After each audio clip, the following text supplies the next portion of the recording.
Well, we're extremely excited today at Black Label headquarters here in Idaho to have Robert Oberst, the American Monster, one of the strongest men on earth at still today, right? One of them today. Not, Yeah. I'm not as high as I was, but definitely one of them for sure. Yeah. Most Well, of these guys walking around, I'd probably fold in half. the type of things that you did in your career and still can do are pretty remarkable. So it's really an honor to have you here. It's also an honor to have Robert as a Black Label athlete. We connected probably 3 or 4 months ago, and I really liked the things that Robert was doing and talking about, and it's just an honor to have him here. He's very well known, so thanks for being here. Thanks, man. Thanks for having me. I'm glad to be here. Yeah. So, the American Monster, first of all, how did you get that name? That came out of nowhere.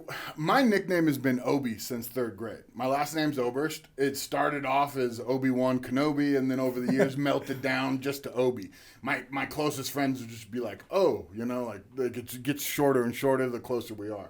But I was in England, and I just I grew up being a big fan of wrestling, and my favorite wrestlers were all the bad guys, like, Stone Cold Steve Austin and The Undertaker, and these guys that were just like playing the heel or whatever you would call it.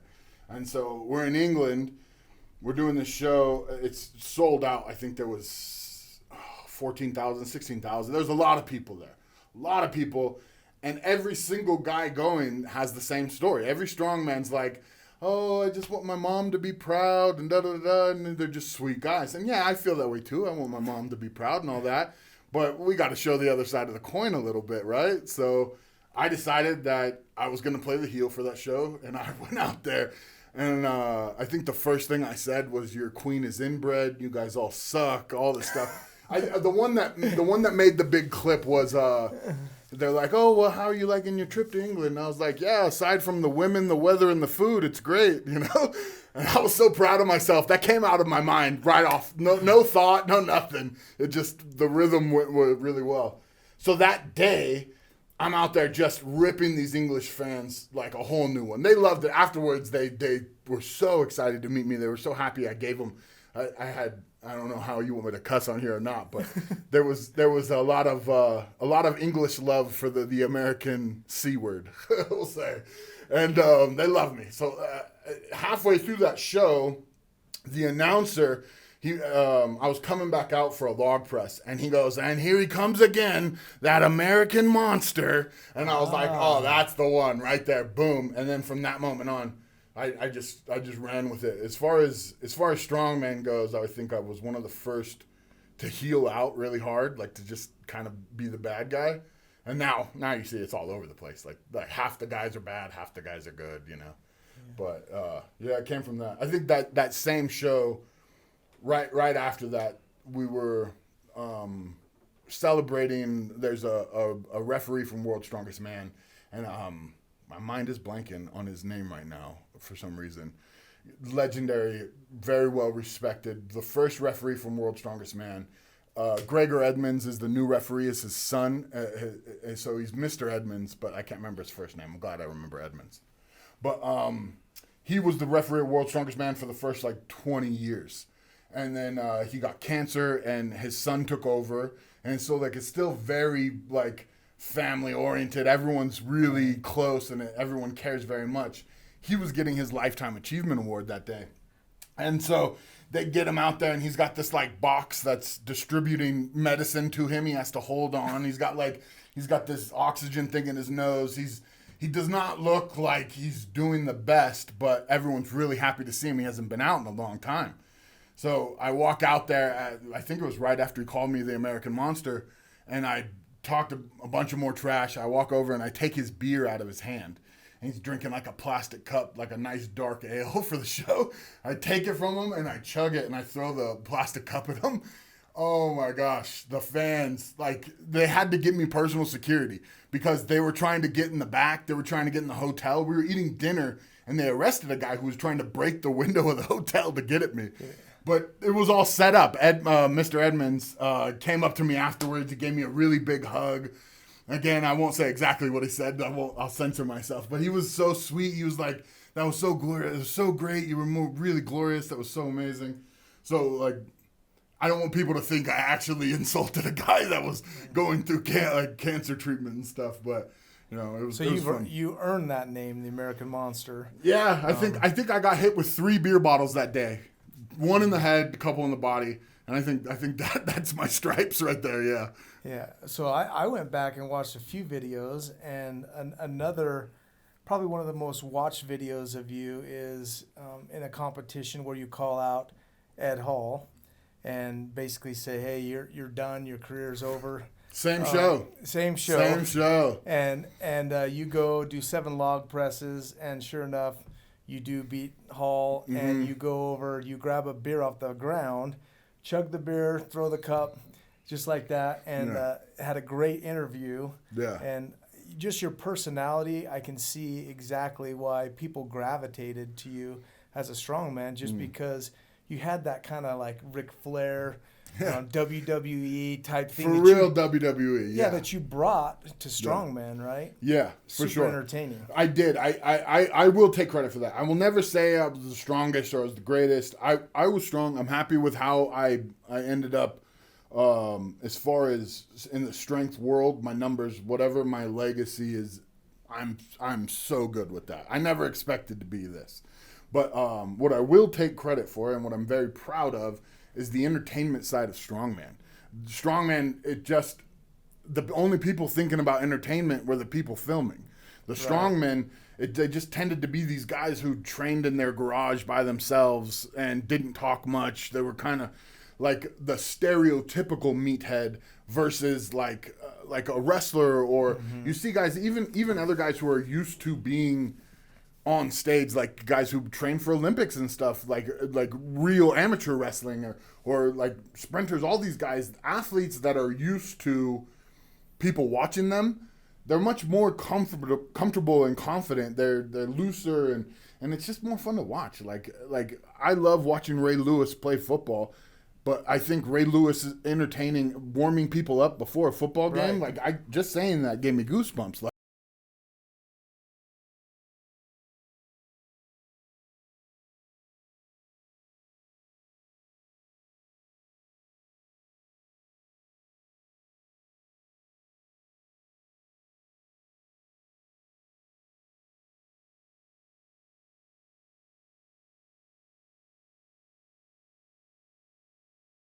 trying to find him somewhere and fix his problem for him, But we ended up working together and stuff patched up, and it's hard to hate somebody when you spend a lot of time with them and you realize, like, this guy's got kids, like, he's trying to figure himself out. Like, he may be a stupid, smelly English guy or whatever, but, he's got some good qualities. And that competition was on his home turf, right? Yeah, that was in England. That was calling out the crowd. Leeds or something. It was somewhere. But I was on one on that show, man. I was just really fit, and when the momentum catches me, I don't know. I ride it out, and I started. I can't believe some of the stuff I said about the Queen, man. Rest in peace. but like, they literally tried to get that clip. They didn't put that out on YouTube. No, that was strictly. I think it's on the video. Like, if you buy the VHS, I think you get to see everything. But that was strictly for the fans. Yeah, like I got deep. I said some stuff I regret, but it was funny. So it's interesting. I think your strongman career. You started around 2012, correct? Yeah, amateur-wise, the end of 2012. I had to Google it right then. I hadn't watched it growing up or anything. Most of these guys grew up as fans, and it's a nice little advantage having that be mentally just kind of stewing inside of you for a while. Like, I don't know if people think this is silly or not, but it works. Like, when I played football, I didn't know football very well, so I got Madden, the game. And I started playing it to try and figure out, okay, this guy does this guy does that.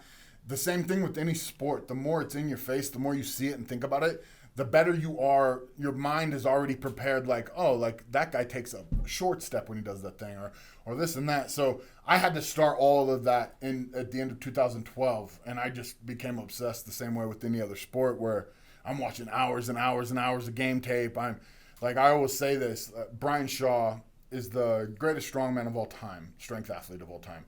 And I knew what kind of shoes he was wearing. I knew what kind of socks. I knew everything about his game plan, the belt, everything, the way he wore his straps. Because Brian used to be unique about his Yes. soft belt too. So he was the only one who had a soft belt with knee wraps sewn on it. So I went and had knee wraps sewn on my soft belt. I got the same shoes. Before I met Brian, I had all these details about him that I knew because he was the one I was gunning for, you know? And I think with this sport and with other sports, the more you get like that mental preparation, even if you're not really preparing to compete, like just absorbing it is really helpful. But So you were a bouncer at a club, yeah. right? And kind of just stumbled across Strongman. Yep. Next thing you know, you're falling in love with Shaw, or he's the Jordan of, I guess you could say, of the Yeah. Strongman. Second show I did was at his house too. Like he hosted an amateur show, and we drove up there, and I met him and stuff. And here's a tip for athletes: like, I never told Brian that I looked up to him until after I'd competed and tried to beat him several times until we became friends. I never told him any of that. I never tried to take a photo with him. I never did any of that. When I met Brian, I wanted his throat. Like, and I still would. I would love to put that on my trophy wall, Brian's head. Oh my gosh. Like there's no better trophy, right?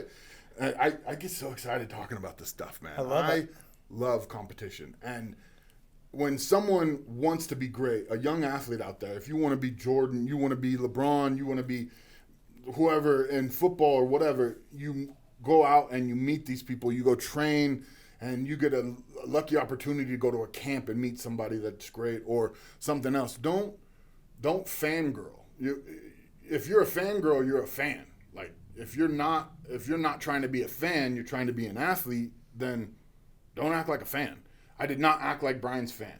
I met him. I looked him in the eye, shook his hand. I was very grateful to meet him. I didn't tell him, I'm going to beat you one day. That's also something people say to me all the time. I've never seen one of those dudes again. So if you're a young athlete, try and hold yourself. What they used to say when we were kids is act like you've been there before. And that was a real serious thing growing up. It was like, we don't do touchdown dances and all that. Nowadays, it's not a big deal to do a touchdown dance. But back in the day as a kid, it was act like you've been there before. And so I did that with Brian, and I really felt like that set me up. Like, if I see myself on your level, then it's possible to be on your level. If I see myself as your fan, then I'm your fan. You Exactly, know what I mean? yeah. And so I know that's kind of a long-winded thing, but for the young athletes out there, if you get a chance to go and you want to be a quarterback and you get to go meet Peyton Manning and Tom Brady and all these guys that are just amazing, don't fan out on them. Absorb what they're trying to help you with, learn, and act like you're supposed to have been there. Act like you've been there before. So you meet him, you compete against him. Not then. That was an amateur show that he was hosting. But you start going through your career, and next thing you know, you are competing with the big dogs. Less than 4 months after that. That was my my first real amateur show. I'd done a show where I just showed up and tried in a parking lot one time, but the first show I trained for as an amateur was Brian's show, and I think I got 2 or 3 weeks of complete training. Like I'd never heard of Strongman before that. 2 or 3 weeks after I heard of Strongman, I was in Colorado at Brian's show, and it was heavy, high altitude. And Brian doesn't mess around. Like he wants to know who's the strongest, and he tested us that day, man. It was crazy. I know at one of his shows, I remember hearing you had a serious back injury. Was that very first show? I had already had it. So I got my back injury so early in Strongman.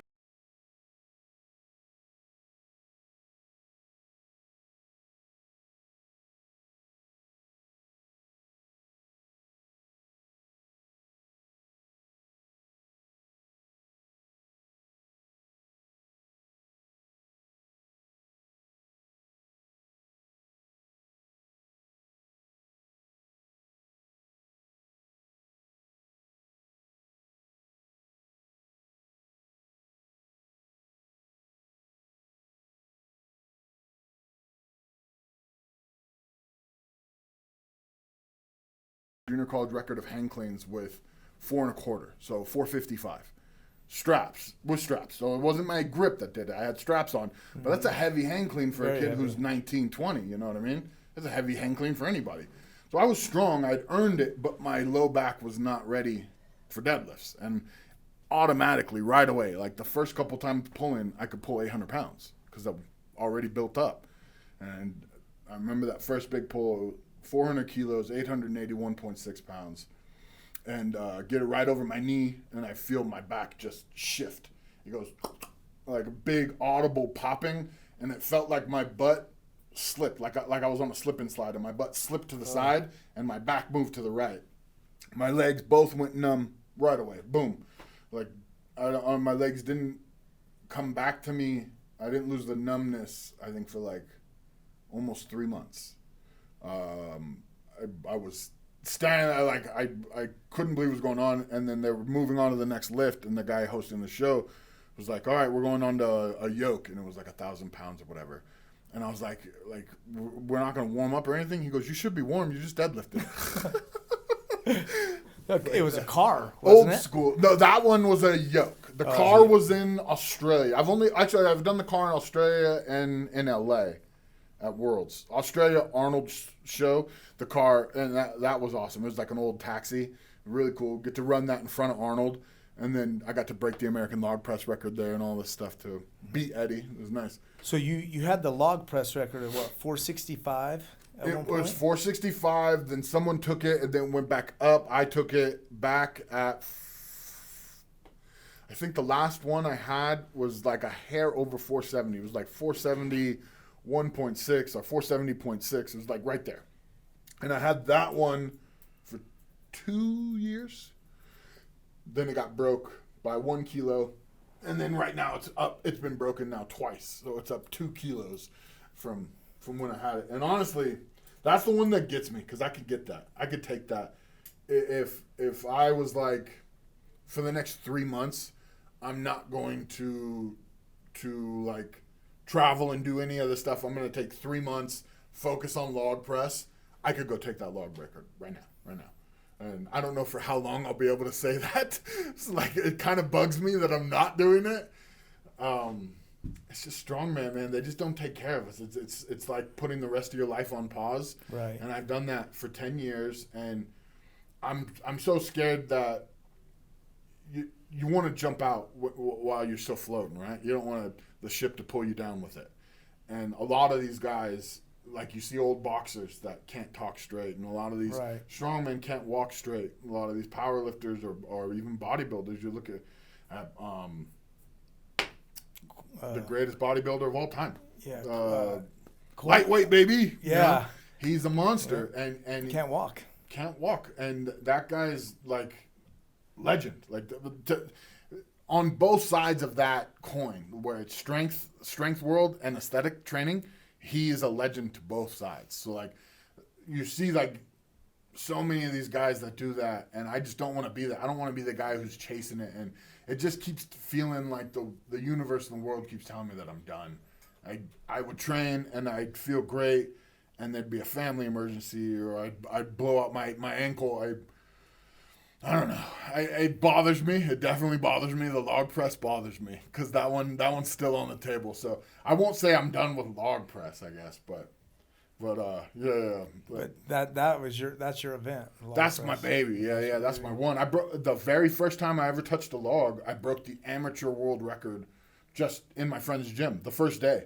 So I think the amateur world record was 340 at that time, and I hit a 345, and I had no idea. Like, I put it down and I asked my buddy, I was like, that any good? He was pissed. He was so mad.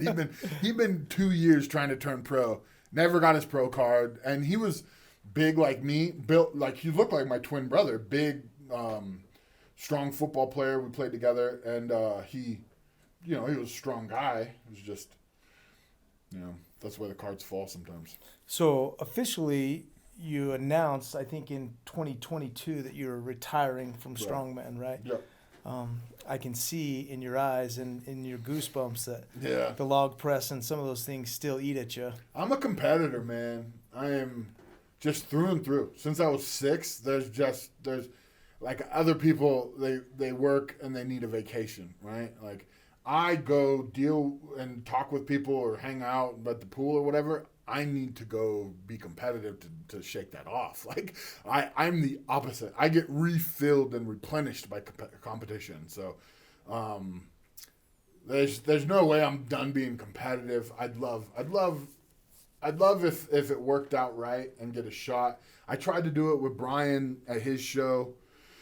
And it's just I think it's been 4 attempts now for me to get like a 3-month build up to do my log, and all 4 have just fallen. And so I'd be willing to put it back on the line again. Log press is, to me, it's not dangerous. It's not like I feel like if I max deadlift and try and build up for a big deadlift, I feel like I'll hurt myself.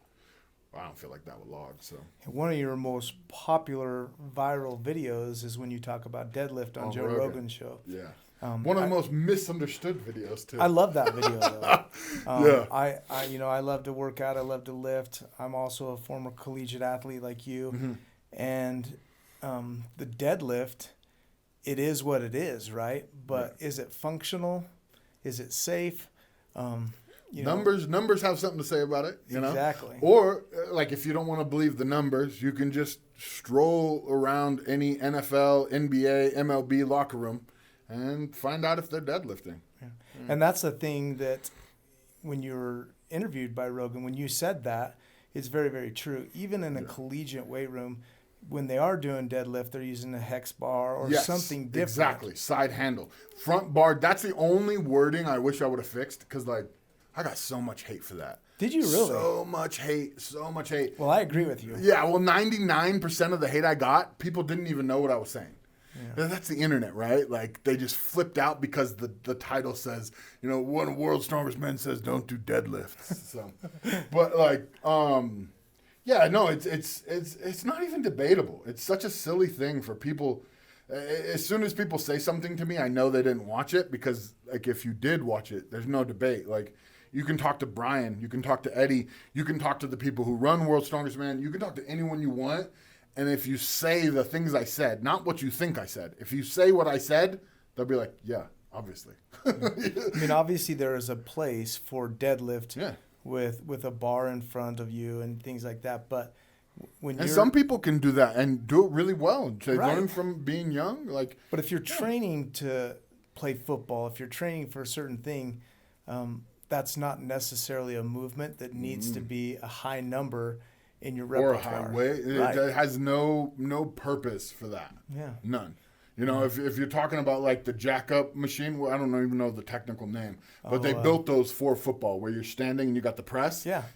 Like, yes, I can see where a football player can use that, you know what I mean? But when's the last time you went and picked up somebody that was just laying on the ground that just, like, flopped them? In a deadlift position. Like, I'm just going to pull you up to my knees real quick. No. If you're power cleaning or you're pressing or you're moving, squats, all that kind of stuff. And like I said, it's not even debatable. It's not debatable. Like, I tried to steel man this argument because that's the way I think. I always, if I feel a certain way about something, I steel man the other side, because I don't want to trick myself into believing something.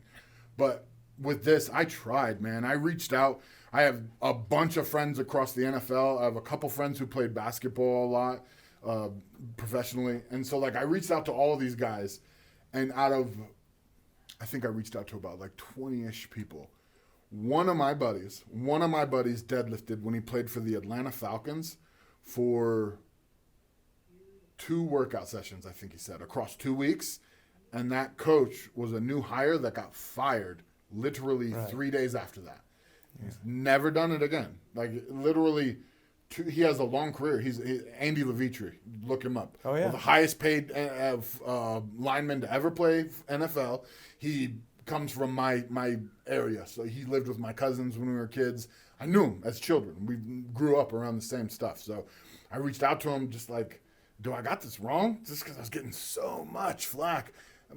Then you look into the flack, and it's like some 30-year-old who's had both hips replaced, who doesn't like have any good form or any skill or anything to like back up or corroborate what he's trying to tell you. So, no, I'm really secure in that. I know I was right. You were right. Yeah. And as a almost 46-year-old, when we do deadlift in the gym, A lot of my friends will throw a ton of weight on there, and I'm like, what are you doing? Yeah. Like, what are you training for, number one? But it's such a high risk, low reward movement. There's so many ways to hex bar, like you said. Yeah, there's so many ways to strengthen your posterior chain. There's so many things you can do for glutes and hams that and that's such a risky movement, as you found out with your back. Right. There's just really and no my need story is for it. common. My story is so common, and it always happens to guys that are playing other sports. It's always like there's a football player who's really strong, and he's trying to show how strong he is, and he hurts himself deadlifting, or a basketball player, or all this stuff. Or it's these guys who are aspiring to be that. They're training at their local gym, hoping that they'll get a shot in these sports, at whatever venue or avenue they're trying to take to get to that. I know so many guys are holding on to the dream of being an athlete.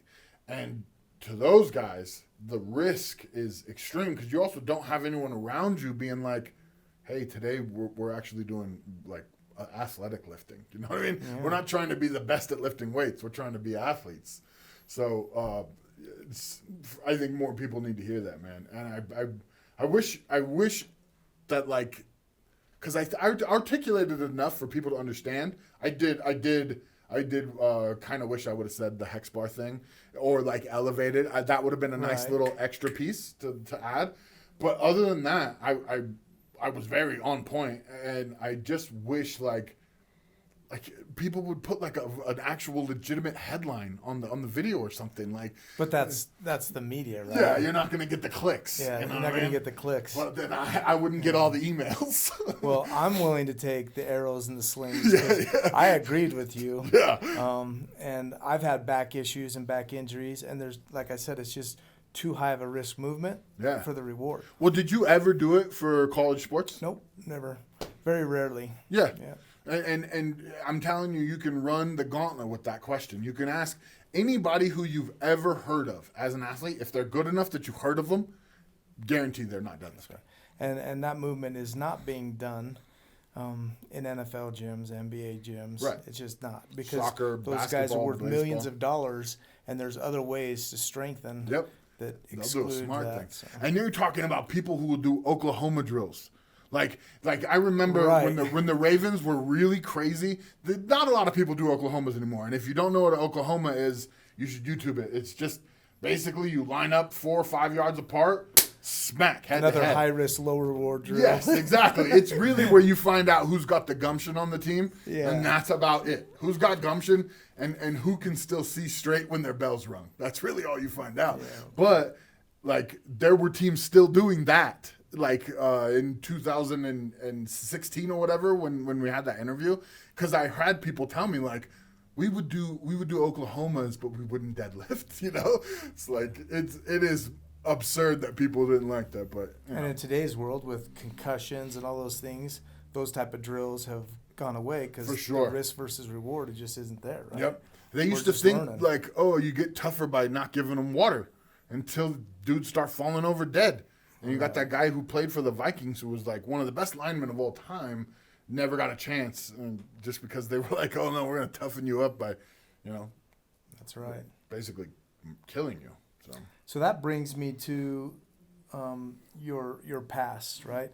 You were originally a football player, right? Well, if you really want to get original, I was a gymnastics athlete at 6. Gymnastics and figure skating. My sisters were national figure skaters. I was on the hockey team, right? With skates on, right? Gymnastic leotard. So I did. I was in gymnastics first, and my sisters were national champion figure skaters, and I wanted to be on the hockey team. My mom was like, well, your sisters need a guy partner for some of the shows, so you're going to do that. So in order to be on the hockey team, I had to figure skate. So I competed with my sisters when they needed a guy, and when they were just doing pairs for 2 girls, then they would do it with themselves, and I play hockey. That was the beginning, and then it was like a fumble of everything. Like, you know, we went from basketball to very quickly played baseball, and I tried rugby, and then football took off. And, you know, when I originally met you, you kind of told me your story, how you played football, you were planning on going and playing at a high level, didn't have a chance to take the ACT or SAT. The SATs, yeah. And then you told me the story of basically how you and your siblings, there was 10 of you, grew up in a garage. Not a garage. Well, we had a house. It was just it was a smaller house behind an. We moved around a lot, so there's several houses. But for my high school era and all of that, we had 10 of us. We lived in this house behind an apple orchard, and there was no electricity in the house, except for. So my dad worked at Cashman Equipment. It's a funny thing, man. When you look at money management, my dad made good money. My dad worked 18-hour days. We just lived like rednecks, you know, like the money just went. Anyways, also like when you got parents who decide not to pay their bills for a couple of years, they're like, oh, well, we'll figure it out when we figure it out, you know. Then you got like, you know, parents that have got warrants and stuff for like parking tickets. But aside from that, yeah, we lived in this house. It wasn't a garage. It was a little bit bigger. It was no electricity. My dad worked at Cashman Equipment, and he would come home on the weekends, and on the back of those big trucks, they got a little generator, like for when they're fixing stuff out in the field. And so, like, he'd plug that generator into the house, and, you know, like, it would run, like, either the water heater or, like, the TV for a little bit or whatever. So it was like that. But, like, when you're that age, it doesn't feel like a big deal. I always say that to people now. If they believe me, half the time they don't believe me, but if they do believe me, they feel bad about it and stuff. And I'm like, man, I was so happy then. I was running around with my little camcorder making movies with my brothers and stuff in the back, or making, like, we did our own WrestleMania on the trampoline that I filmed, and like did the walkout entrances and everything. I was really into making movies. And so, like, you know, it may sound crazy, like we had cold dripping water for a shower or whatever, or like no electricity, but man, I mean, like if I could take the happiness out of that kid and put it in me now, oh my gosh, like I don't feel like that ever anymore now. Like that kid was just like had the whole world, you know what I mean? So like it's not as bad as it seems when you're in it. And it's a different world now, right? For sure, yeah. Back when I grew up, I had 6 siblings. There were 7 of us. My dad laid rug, worked his guts out, hardest worker I know, and we hardly had anything. Yeah. Right? Yeah. But those were some of the best times. We were happy. We had everything we needed. Yeah. And in today's world, it's just totally different. Right. You're like, I'm financially secure. I've got the kids. I've got this and that. I'm more stressed than I've ever been. It's like the better I do, I'm sure it's because it comes along with other people. It's like there's something, and it's also this world is very different now. Like, we left well enough alone back then, it seems like. Yeah. Or maybe it's like that's an individual thing. I don't like to generalize. I guess for me, I left well enough alone back then. I was enjoying, you know, tossing green apples and hitting them with a baseball bat. Like, that was a great way to spend an afternoon. Playing baseball with apples, you just shed them, just destroy them. It's so much fun. Right. So, like, or a potato gun. A potato gun would keep us happy for a month, you know? You ever had a spud gun? Oh, yeah, those are fantastic. Yeah, make your brother run around. Dangerous as all get out, but yeah. great. So, nowadays, it feels like I've got to keep myself from looking at other stuff. Like I already achieved more than my goals as a kid. I guess I was unfortunate in not setting higher goals, but like getting out of being broke, making sure my kids had clean clothes and food, like all these goals that they just seem so ridiculous to me now. Like, it's like, of course, like I would never allow my son not to have clean clothes, or I'd never have him like go without or anything like that. And like, so being able to do that, I've met all those goals. So now you get these moments where it's like either you want something else or you get frustrated at whatever nonsense you got going on, and you totally forget that, like, man, if when I was 12, if I would have known this is where I would be, and Atlas and Artemis, my babies, would be happy and running around and stuff, man, I would be more ecstatic. So I feel like a lot of that too, I'm correcting myself in saying that we used to leave well enough alone. I used to leave well enough alone, and so I got to fix myself with a lot of that stuff too. Just kind of be in the moment, you know. It's a lot easier now that the baby's she's like 8 months, so it's less hectic and it's a little bit easier to kind of focus in on, like, you know, being grateful is important to me, and I think I just kind of out loud realize that I'm not being as grateful as I should be in the moment. So. Yeah, I mean, looking at your, childhood and things like that, you talk about way things are different now than they were then. You didn't hear words like anxiety and depression, and it's just a total different world. But Right. I think because of the way you were brought up, you get the goosebumps when you talk about competition, right? Yeah. You're competing with 9 siblings. Yeah, for Right? sure. And my oldest brother was a beast. My brother Dave went to Stanford. So, like, he was my hero growing up, and he was so different than everything else I was around. He was a doctor that went to Stanford. Like my parents were both wanted for, like, my entire life. My parents had warrants out for them. Like, we were driving around with, like, hiding my mom in the trunk and stuff like that. Like, it sounds crazy. That but, is like, crazy. I remember so many times, like, freaking out watching my parents, like, get arrested. Like, I remember my mom, we were living in the house behind the orchard with no electricity. I'm in the living room with my sisters, and my mom just, all of a sudden, I see her go, "I'm so sorry, Mom. I promised I wouldn't tell the story till you died. Dang it." Maybe she won't listen. Yeah. So we're sitting. We won't send her to I don't send my mom. Don't nobody tell my mama. So we're sitting. I'm sitting in the living room, and I just see my mom go running down the hallway in her temple garments, which I don't know if anyone else knows what temple garments are. I do. They're like the underwear that you get when you go to the temple as an adult, and it's kind of like light white see-through-ish shorts with like a top too. It's kind of like pajamas. Yeah. Almost underwear, pretty see-through. She goes sprinting down the hallway in her garments, out the backyard into the raspberry fields barefoot. Raspberry fields, thorns, it's crazy. I was like, what the heck is going on? I get up, there's a knock at the door, and there's 2 cops asking for my mom. All over like a freaking parking ticket that she just never paid. 20 years later gets pulled over, and they're like, oh, you da-da-da-da, and she finagles her way out of that and then doesn't pay that one. And like, just that's, so for me growing up, that's what I was used to. Like, I was terrified of cops.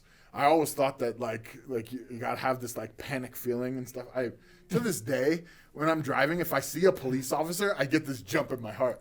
I've got tags. I've got insurance. I'm completely fine. Like, I have no reason to be afraid whatsoever. And cops actually are really cool with me a lot now. Like, most cops lift weights. They're either a fan or like, if you're respectful, 9 times out of 10, it's okay. Yes sir, no sir. But like, I still had that kid in me that's like, really nervous whenever I get around a cop. So, But I don't even know what we're talking I think about. those struggles that I've heard that you've had, and I look at my childhood too, and those are the things that made us tough, right? For sure. Those are things that I think my kids and a lot of the kids are missing out on. Well, Those how are do the you things go that- about that? That's something Yeah. I try and talk to other people about. I've literally asked so many guys that same question. Like, so I got kids, and I don't want them to go through what I went through, but I don't want them to be powder puff, vanilla, soft. I don't want any of that. I want them to have the tenacity. I want them to have that grit, So what do you do for it? Yeah, I heard a podcast with Dana White talking about how kids these days, if they have just a little bit of savage in them, They're going to run the world. they'll for run sure. the world. Yeah. They'll dominate. And I try to tell my kids that. I'm like, guys, we as a society are not very tough. If you have any toughness at all in this world, you can accomplish so many things. Because we're It's getting soft. softer. We're Yeah. soft. Yeah. Well, luckily, your kids, my kids, they got rough parents. Yeah, So- that's it. That's it. But what do you do anything specific? Like, have you ever tried to set them up to fail? No, but I do let them fail. That's what I meant. Yeah. That's what I meant. I don't mean like rig a competition. I mean like Yeah. like if you see them about to stick the fork in the socket or whatever, some parents freak out. Like, you go to these baseball games or football games, and you see a lot of the parents who are super helicoptery, but in a way that's like they're trying to soften the world around the other kids. Yeah, sometimes, my wife and I have had pleasant arguments where, like, after a ball game or something, I'll say to my kids, you did not play very well today. Yeah. You tell them the truth. I love you, and you're a great athlete, but that your effort wasn't as good as I've seen you. Yeah. And Well, you earn that as a dad. That's if right. If you love them up and you tell them the truth, you get to tell them the bad stuff too. You Right, know, and you don't it's want to not be a that I don't- negative Nancy and bitch about stuff all the time, but you tell them the truth. You tell them, like, hey, you kicked butt today. You worked your butt off. When you're sweating in the gym, you're there cheering for them. But then you got to be the one that gets to tell them the other part, right? Right, because when I tell them you killed it today and you played hard and you gave effort and I'm proud of you, I want it to mean something. Yeah, and they'll know. Because That's Daddy right. will tell them if they didn't. Yeah. Because if every game I say, great job, good effort, I'm proud of you, if It's a I'm not telling the participation truth, trophy at that then they point. know that Dad's lying to them. Right. And just like at home, if I ask them to clean their room or do something around the house and they don't do it, I'm going to set them straight, right? Or Because- it's also they could go the other way and think, oh, well, that's enough effort. Dad thinks Right. that's good. That's enough. You know? And it's like, I don't ever want them to think that. Ever, ever. Even when my kids do good, like I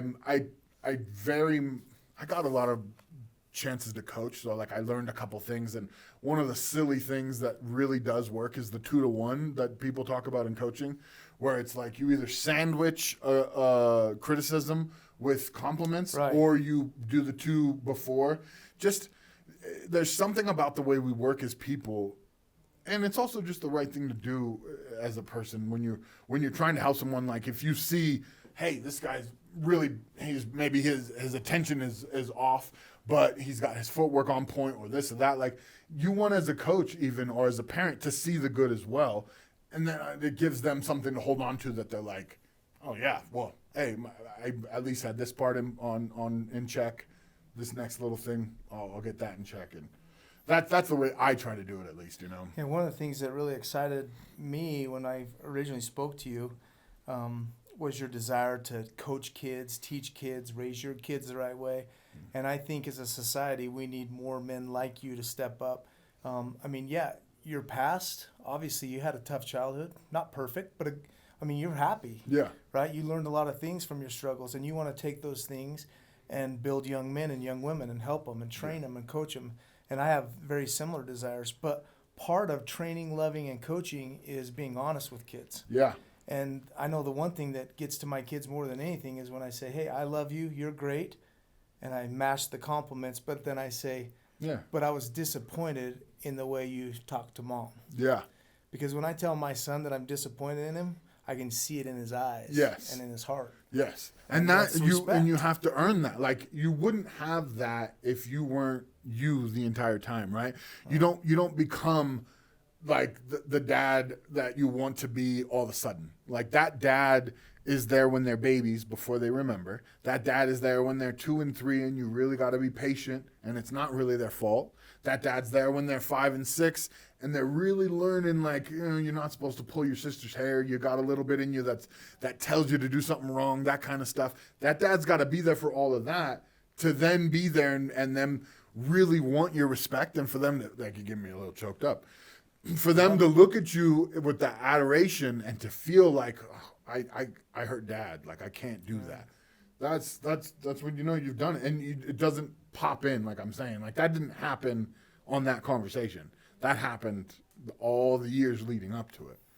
That's right. I mean, it's like I tell my kids, I had one football coach where when you look to the sideline, no matter what, you were going to make sure you didn't disappoint that guy because you loved him. And that's Yeah. the same relationship I had with my mom and dad is, yeah, I'd get frustrated and mad, but because of the way they raised me, because of the hardships, and I get goosebumps talking about this because it goes along with winning and being tough Yeah. and having a desire. It's like I'm going to do everything I can not to disappoint mom and dad. Yeah, for sure. As imperfect as they are, I respect them too much. Yeah. I'm not going to do it. Yeah, that's it's nice when you have that in life and you have those. I had a coach too. My parents were good people. My mom's still alive. My parents are good people, and they just crazy, you know, wild, crazy gypsies. You know what I mean? And they loved me up. So like, I owe a lot of my success to my mom making me believe that I could do it. But what I did want to say was that I had a coach in high school too that was a different kind of, like, a beacon for me. He was smarter. He went to Cal Poly. He was this older. He was a hippie, but you would never know it. Like, short hair, handled himself correctly. Like, never. He wasn't like a stoner or anything. He was a 60-year-old hippie that went to Berkeley back in the day, and just held that in his heart. And so everyone always treated me, it's going to be hard to say all this. Everyone always treated me like I was a man from like the time I was like 10 or 11, you know what I mean? So when you grow up like that, you stupid. No, that's You stupid. So everyone always treats you like a man when you're big like that. And when you grow up like that, you learn different ways to adapt, right? So you learn people expect you to be a man, I'm not going to ask for help. People expect you to be a man, I'm not going to act confused if I don't know something. I'm not going to do this because then I'm the stupid big man or whatever. Like there's all these parameters that go with that. And as a football player, I was really good and I was big and I was a rough player. Like I was taught old school. Like the first coach I had was an Irish Golden Glove boxing champion, and he taught me nasty. Like I learned football the nasty way. I didn't know any other way to play. It's like so. Like I was pinching guys' nipples, trying to rip them off while I'm blocking them. Like I just thought that's what you're supposed to do. I thought that was how you play football. I went to college and found out that That is not what everyone does. Warren Sapp still did it though, so hey man, I'm following in good footsteps. But when you're big like that, they treat you like a man. And I was a football player, and it just compounded that. And you're an all-state athlete. You're just big. Everyone just kind of thinks that like this is a man. This guy's like you don't get treated like anyone else in your age group. And I remember several times where, like, I wasn't good. Still not. It's a weakness of mine. I'm not good at taking and learning from someone who's, like, yelling or rough or, like, berating me or whatever. Like, even if you're right, like, say I mess up on a play, if you're my coach and you're screaming at me, it doesn't come through to me. It doesn't. Like, I turn into that kid. I turn into that little kid. And it just never clicked. And I remember several times where they expected a lot of me as a kid. Just I was so big, and I was the captain of the team, and like MVP, and Gatorade this, and all this stuff, and all these accolades and stuff. So they expected so much of me.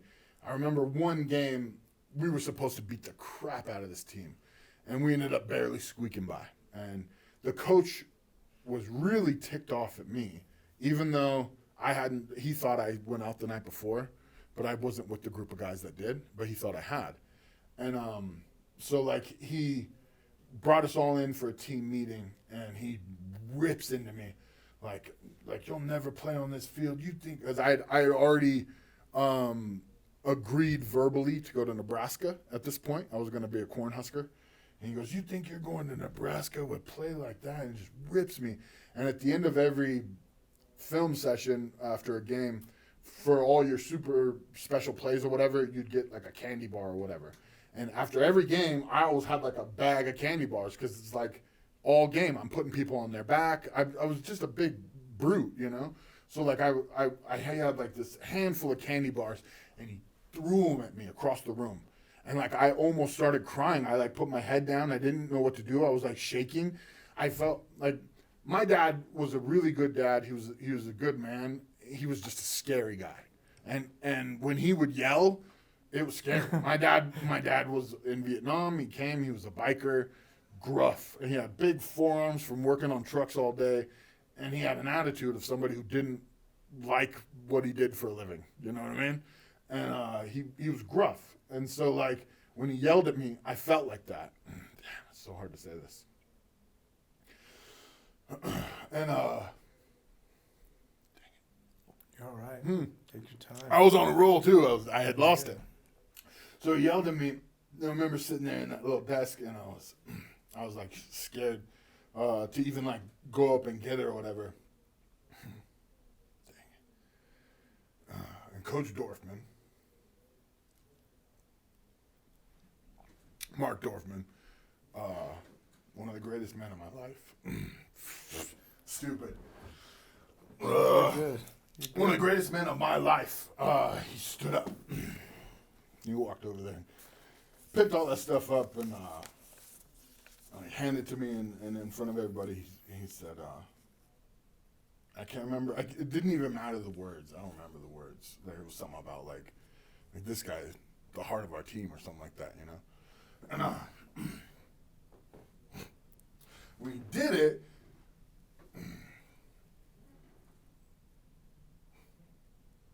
I just felt safe as a kid. And so in that moment, I was like, that's what I want to do. And that's why I do it. Literally that moment is why I do all that stuff. Well, I appreciate you sharing that story. I get emotional just listening to it because I know the role that coaches have played in my life. I love to coach. My son's now grown up in college, and I wish that I had more opportunities to coach and, make an influence and an impact in kids' lives. But we're one of the world's strongest men. I think that's saved me. He saved my life. He saved my life. I'd have been a ditch digger. That's an amazing story. And I'm sure people don't realize sometimes they even have an impact. But like a guy like you, the size, the strength, people look at Robert Oberst, Obi-Wan Kenobi, and go, dude, he doesn't need to be praised. He doesn't need to be uplifted. Right, and they think of that even as a kid. Like, that's the thing is like, as an adult, I get it. I'm this big, bearded, gruff-looking dude. I don't need anybody's extra attention at this point. No, I don't need that. But my kid, when he turns 11, nobody's going to treat him like that. No, because I'm going to be there for that. So it's just something that happens, I mean, I was buying beer when I was 15. No card, no ID, no nothing. I just walk in. I never got carded once. I mean, we lived in the hood, so that might have been part of it. But you were just big. Big. And like, I don't think it's funny is I hear my voice recorded, and I'm like, man, I sound like a little girl. But then other people, they're like, yeah, you sound like a gruff old man. You sound like a big man. So like I didn't realize, but it was pretty easy for me to get everybody beer when I was a kid too. But like that's part of it. Like they treat you like a man. When I didn't turn into a man till I was like almost 30. Like it took me forever, man. I was a slow build on that, and I do regret that too. Like I wish I could go back to my 20-year-old self and be like, hey, wake up. You're really wasting a lot right here, Like if you would get started at 20 instead of 34, we'd be in a lot better spot. But it's all good. I do the same thing. Yeah. Look back and think, man, if I would have done this, if I would have focused on that. But yeah, exactly. Well, I really appreciate you sharing that story. That was impactful. Yeah, it's a lot, and he's a great person. Like from my life, I really do appreciate my parents and everything, and but him, Coach Dorfman out of Aptos High, he's like my savior. He's my savior, and I've talked to him. I still talk to him all the time. Whenever I have something, I had something come up recently, and it was just I didn't know how to go about it, and I wanted to be true to myself, but I also I have this thing because I got bullied as a kid. I got bullied pretty rough up until like sophomore, junior year when I shot up 7 inches, and then all of a sudden everyone stopped bullying me. Right. But I lived in a rough neighborhood, and I was pretty much the only white guy around, and I was big and chubby at the time, and so like I really had the rough end of it for a while, and one of these guys that was really rough on me had a thing come up, and I was trying to figure out how to deal with it and be true to myself and not. There's a thing, I have this instinct now. Whenever I feel like someone's bullying someone or someone's trying to tease me or something, I turn it like a zillion miles an hour the other way, and I honestly, it's too much. It's too much. It's like I'm acting like a little child with it. So I hit up Dorfman just recently about getting advice on how to deal with this thing, and and he was there for me for that. So like even to this day, I'll be turning 40 at the end of this year. He's still got my back, takes care of me. It's stuff like that. See just your passion. I mean, you're going to be impactful like that. Yeah. You're going to look up to, the American Monster, and see who the true guy is. Yeah. What kind of heart he has. And when you care for them and coach them and train them up, Yeah. they're just going to make an impact. I still have. That's what it's about. So I right before I started Strongman, I was starting coaching then too. So I went back to Coach Dorfman, back to Aptos High, started coaching there with him just to be around him. And he's the one who told me to jump and do Strongman. He was the one who told me, he was like, just do it. Like, there was a couple other pieces of advice that I'll share with you off camera, but like, he was the reason that I did it. Like, I was trying to figure out football and all this stuff, and I went back there and I was coaching with him and I was coaching these kids. And why I was bringing it up was those kids that I coached, they were freshmen in 2012. That must have been 2012. They were freshmen in high school, and those kids will still message me. They'll still say, "Hey." There was 2 boys on that team. 3 instances where I had to step in, but 2 boys on that team that kept getting in trouble. They were like caught smoking dope or ditching class or whatever. And like one of them, man, I'm not.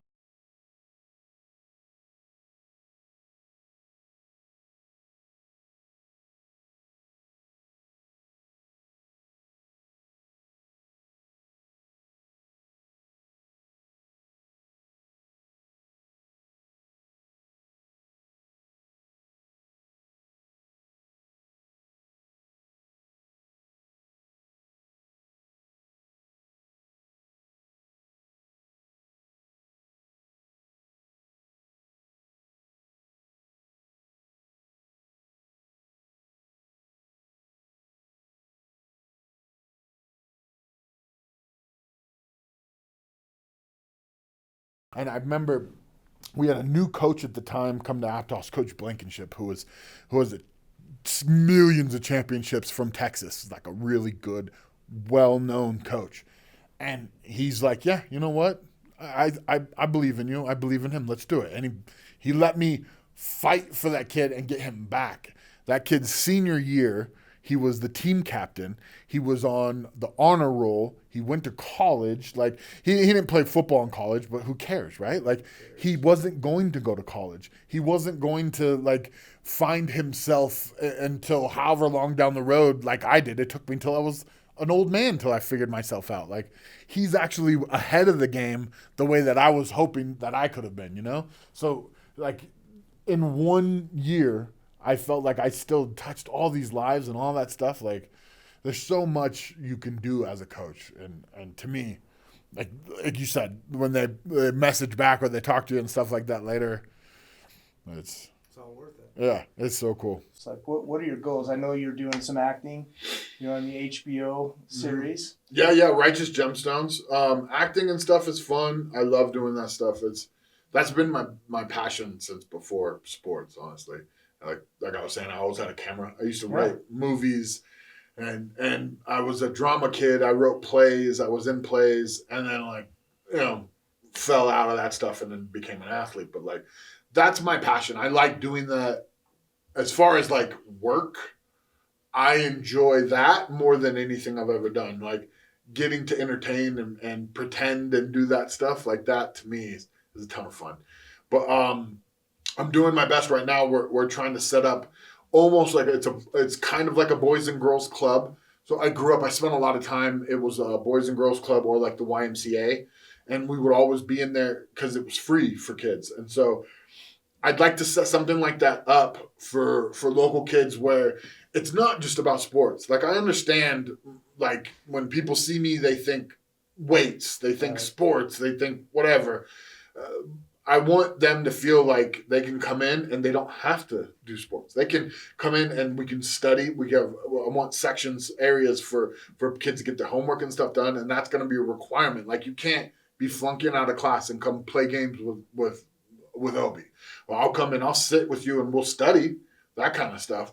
But I that's my number one goal aside from work stuff, is to get something like that going. We've got a couple different people that have, when you're tying stuff like, it's always like you feel like you're like on the 1 yard line when really you're on the 25 and you got to get into the red zone. So I'm working my way in the red zone right now. So.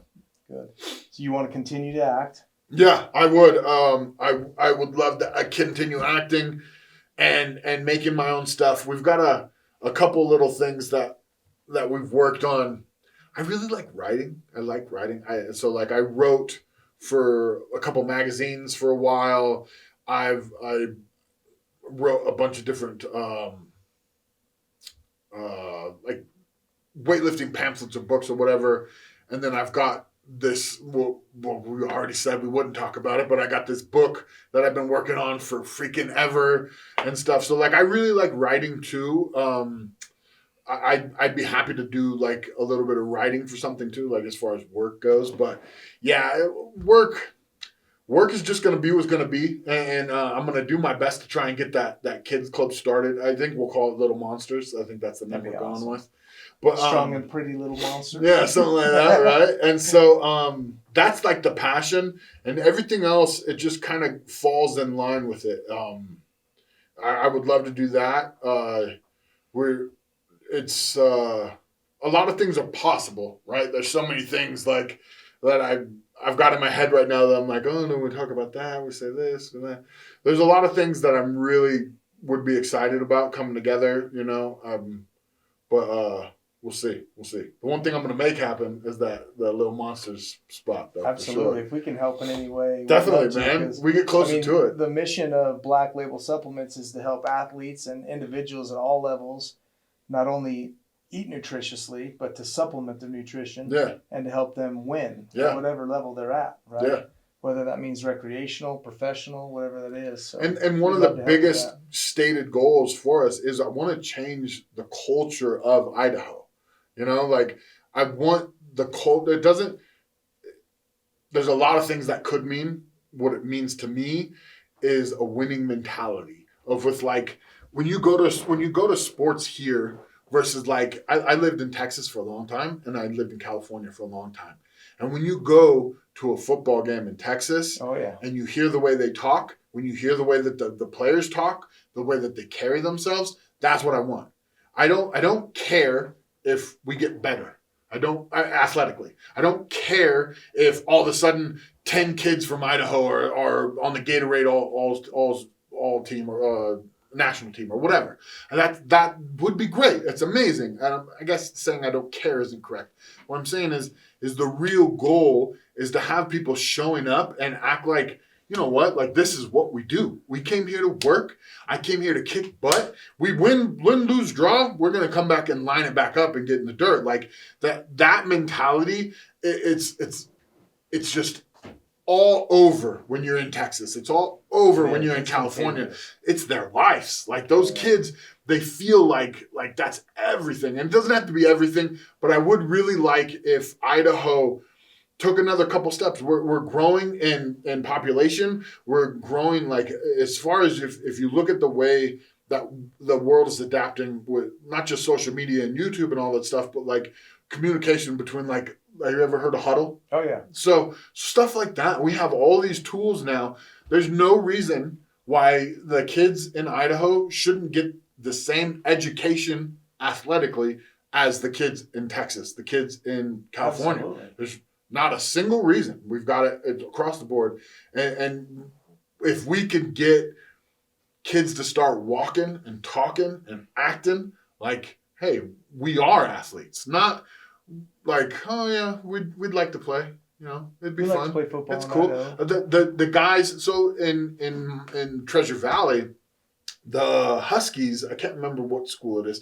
I lived right by them. They were Emmett Huskies. Is it Emmett? No, not Emmett.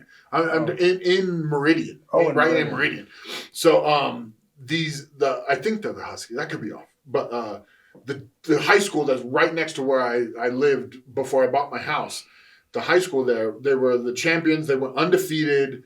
They destroyed everything. They just had this amazing year. And I went out to one of their practices, went out there and like it not to be insulting, just to be descriptive, it felt like a Pop Warner practice. Like the kids were like farting around, laughing. I saw people walking on the field. Oh man. Coach.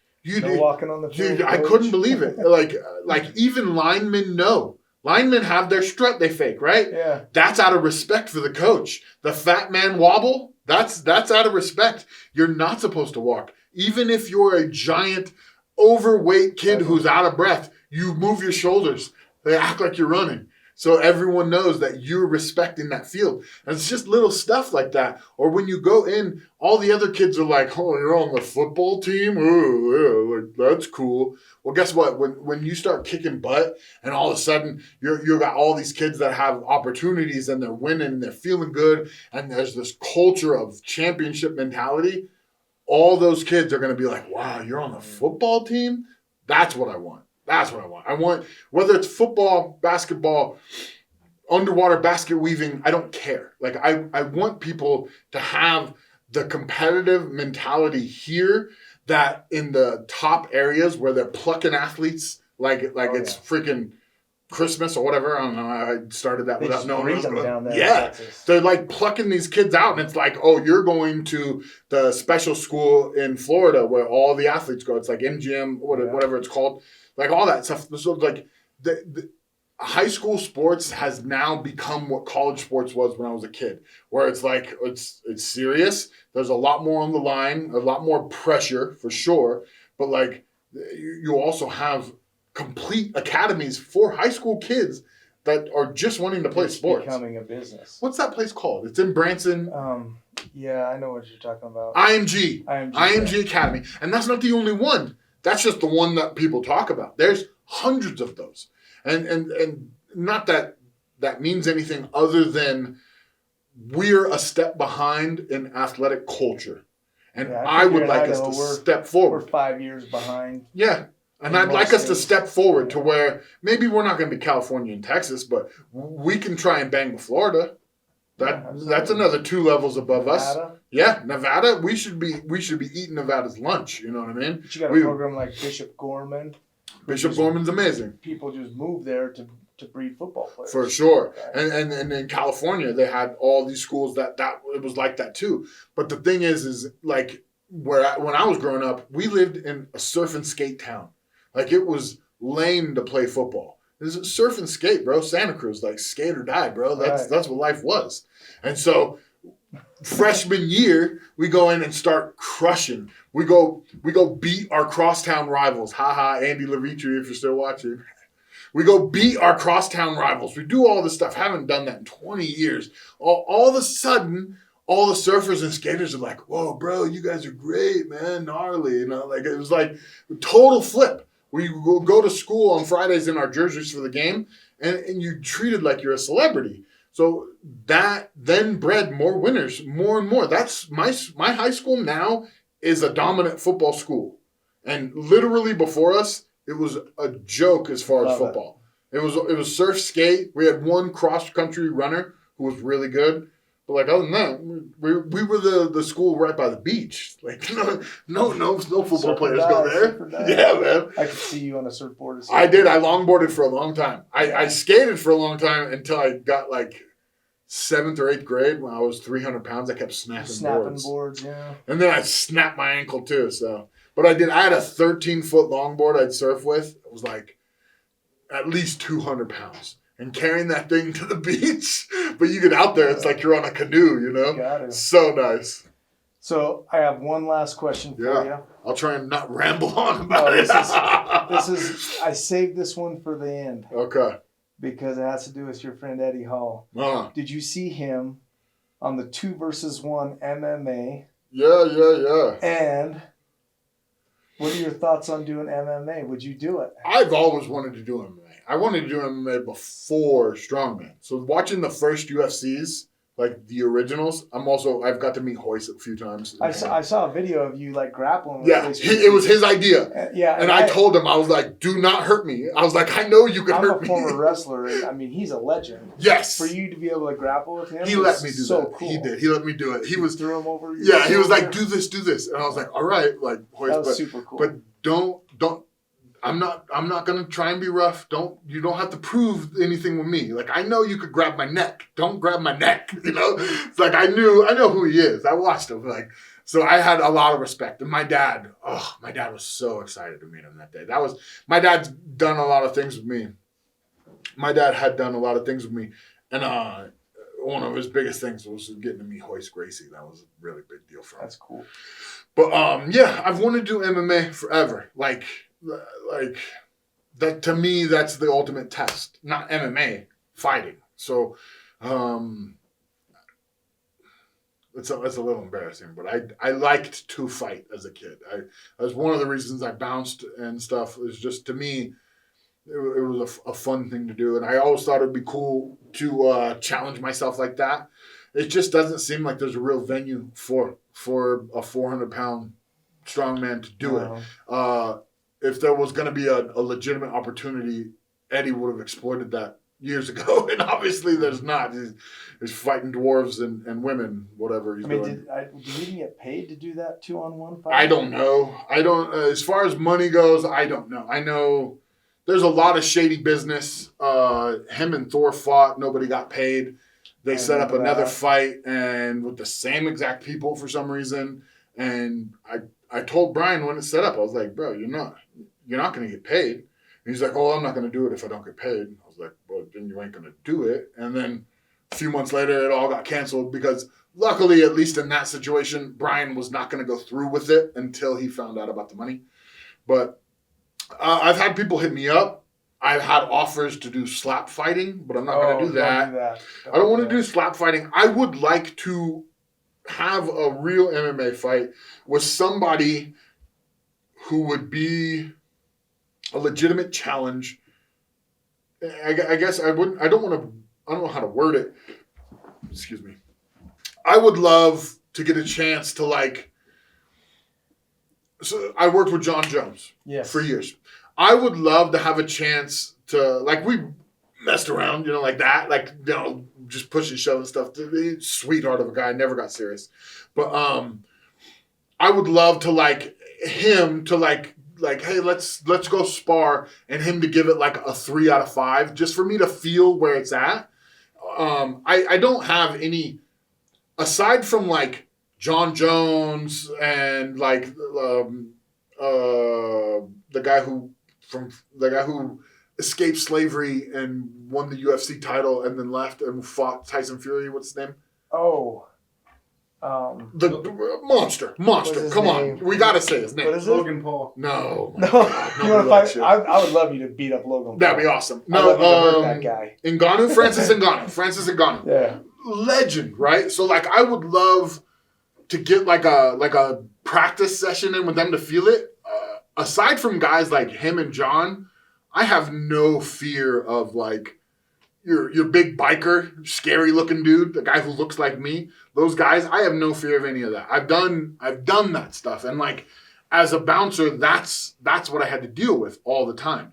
I'm much more scared of someone your size who's quiet than someone who's my size and talking trash. I ain't getting in a ring with anyone your size. Right. No way. So, but it'd be cool to spar or practice with those guys to kind of see what it feels like.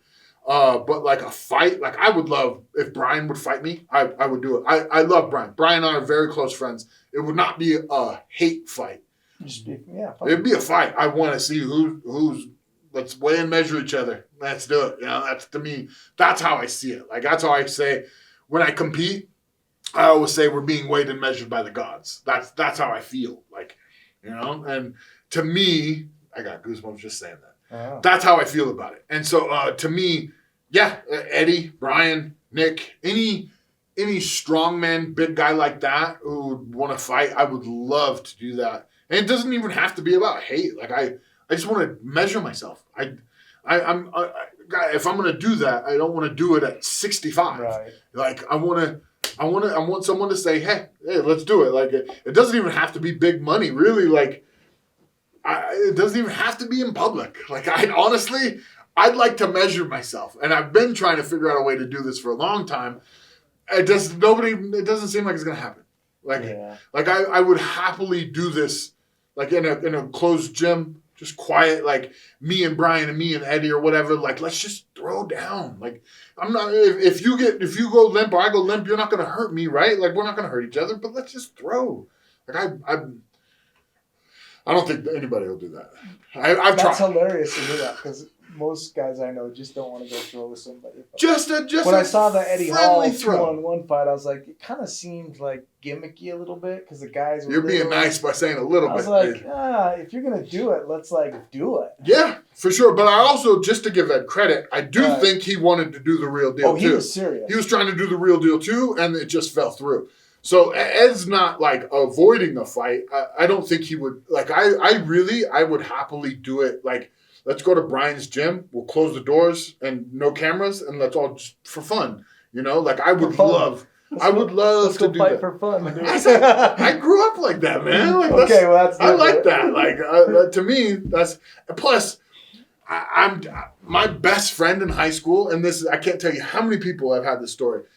I got in a fight with him in junior high. We were playing football. We used to play tackle football on the cement. So we were playing football, and I don't remember what happened, but him and I got in a tiff or whatever. He broke my nose. He's the first person to break my nose. First person, 7th grade. Broke my nose, and I got this wild glancing hit, and I busted his lip, and then we got separated, right? That day, that was right before school. 3rd period we had together. We were hugging and talking. And we're like, man, you got me so good. And I was like, yeah, my freaking nose hurts, bro. Like, you got me good. And that's the way it is. It's like a release.